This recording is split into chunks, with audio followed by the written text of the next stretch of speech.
It's time for Russia to clean up again in the Sumy region. Can you guess what kind of destruction will be brutal this time? In recent times, Russian forces have demonstrated significant military capabilities in their operations within the conflict zones of Ukraine, particularly around the Sumy area.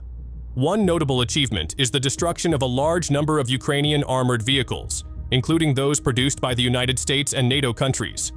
During a clearing operation in the buffer zone near the village of Basivka in the Sumy region, Russian troops successfully disabled various combat vehicles that serve as the backbone of Ukrainian military mobility and striking power. This is not just about the number of vehicles destroyed, but also about how Russian military technology and tactics have managed to eliminate the strategic value and reputation of these vehicles on the battlefield. Another important aspect of Russia's success is the use of advanced LMUR missiles launched from Mi-28 helicopters. Footage circulating shows Russian Mi-28 helicopters firing LMUR missiles at Ukrainian UAV control positions in Sumy, which are vital points for controlling enemy drone operations.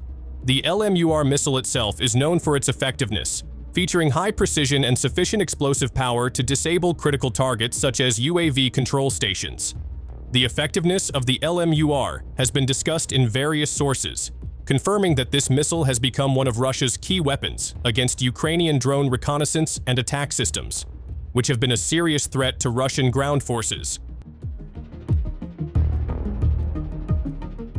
Besides precision missile strikes, Russian forces also utilized FPV drones in air attacks in the Sumy region. These drones were used to ambush and destroy Ukrainian military vehicles attempting to maneuver in open terrain or behind bushes. During these attacks, intense chases occurred, where armored vehicles and other combat vehicles trying to evade the air assault were eventually located and destroyed. Large explosions and thick black smoke rising high into the sky bore silent witness to the effectiveness of this tactic. The use of FPV drones combined with artillery and FAB bomb strikes demonstrated the Russian military's optimization of weaponry to maximize damage to Ukrainian defensive positions. In terms of tactics, Russia has developed a concept called the offensive triangle, which is a combination of attacks from three main elements: infantry, unmanned aerial vehicles, and glide bomb. This strategy is designed to simultaneously pressure and weaken Ukrainian forces from multiple directions with complementary types of attacks. Russian infantry and mechanized vehicles press the front line, while FPV drones and Lancet drones hinder the movement and maneuverability of Ukrainian troops. Meanwhile, UMPK glide bombs are used to strike heavily fortified defensive positions, forcing Ukrainian forces to choose between holding vulnerable static positions under bomb attack or maintaining mobility to avoid severe damage. This situation places Ukrainian forces in a difficult tactical dilemma, as each choice carries significant risks. If they hold their ground, they face glide bomb strikes that could destroy their defensive strongholds. If they move, they become vulnerable to continuous drone and artillery attacks that constantly surveil and strike.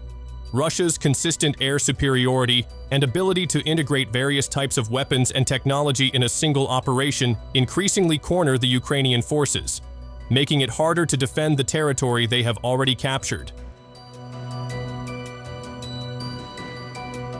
When we talk about Russian glide bombs, a strong impression immediately comes to mind: massive explosions, terrifying destructive power, and deep psychological effects.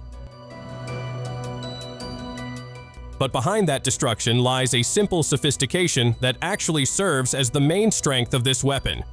The Russian bomb is not a futuristic weapon filled with cutting-edge technology. It is merely a classic gravity bomb from the Soviet era that has been modified. By adding foldable wings to increase range and a GPS-based guidance module known as UMPK, Russia has successfully transformed a cheap bomb into a deadly precision weapon. This is a blend of minimal technology and maximum results, a low-cost weapon that has become a tool of strategic dominance. Initially, many considered this bomb a temporary solution. An old bomb fitted with GPS seemed like a technological compromise, not a breakthrough. However, in reality, its efficiency in combat began to change that perception. In a relatively short time, Russia was able to produce these glide bombs in large quantities and integrate them extensively into its airstrike strategy. The results can be seen on the front lines in Ukraine, where Russian fighter jets like the Su-34 and Su-35 can drop these bombs from tens of kilometers away without entering enemy air defense zones. The aircraft remain safe, the bombs glide toward their targets with astonishing accuracy, and destruction becomes inevitable. UMPK-guided bombs like the FAB 1500 have enough range to reach targets far behind enemy lines, and a single fighter jet can carry multiple bombs at once. The cost? Far cheaper compared to cruise missiles like the Caliber or Ka-101. This cost-effectiveness has its own strategic value for Russia, especially amid the need to sustain large-scale and prolonged military operations. They can attack more frequently without worrying about running out of expensive munitions. Interestingly, the bomb continues to evolve. Its early versions faced various technical obstacles: GPS signal interference, limited precision, and low maneuverability. However, the latest versions of UMPK show rapid improvements. Russia has strengthened resistance to signal jamming, improved backup inertial navigation systems, and enhanced trajectory accuracy. These developments demonstrate that Russia is not merely exploiting old bombs, but actively developing this system into an essential part of its long-term strategy. Ukraine now faces a serious challenge. They must confront not only waves of ground attacks, but also precise airstrikes from beyond the range of their defense systems. Several areas that were previously considered safe from air attacks are now regularly hit by cruise missiles, creating significant logistical and psychological pressure. Sudden explosions, coming from the sky without the sound of aircraft overhead, have become a new nightmare in the dynamics of the battle. Should NATO also start worrying about this approach? Defense experts have begun highlighting how Russia uses cheap yet effective weaponry to maintain its offensive power. Not all technological advantages have to be expensive, and Russia seems to understand this logic better than the West. In situations like this, logistical efficiency can be more decisive than sophistication. How would you rate Russia's strategy? Or do you think Ukraine and its allies have the better tactic? Leave your thoughts, and thanks for watching.